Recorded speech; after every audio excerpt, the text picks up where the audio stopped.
After 27 years, muling binuhay ni Robin Padilla ang Bad Boy film franchise.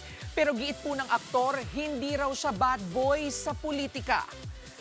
Matapos ang komosyon sa Senado kaninang umaga, dumiretso si Binoy sa Quezon City para sa special preview ng kanyang upcoming movie na Bad Boy 3 Bagani. Full force ang pamilya ni Robin kasama ang misis niyang si Mariel Rodriguez.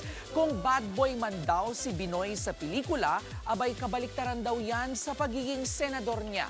Paglilinaw pa niya, wala silang away ni Interior Secretary John Vic Remulla kahit pa nagkatulakan sila.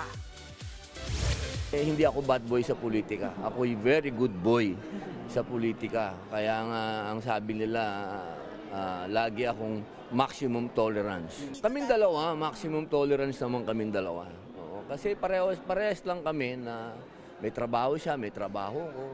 Ang mainam doon, nakita ng tao, wala naman nagbuhat ng kamay. Talagang natural lang yun. Marami, ano yun nagkakagulo. Nagkaroon ng tulakan, siyempre, kasi maraming tao. Crowd control kami ni Secretary. Kaibigan ko naman yun. Nung siya ay governor, lagi ako sa Cavite. Walang bad blood. Mga kapatid, Jervy Wrightson po. Eto na nga. Para sa latest showbiz news at iba pang kay-alaman, mag-follow at mag-subscribe na sa social media pages ng News 5.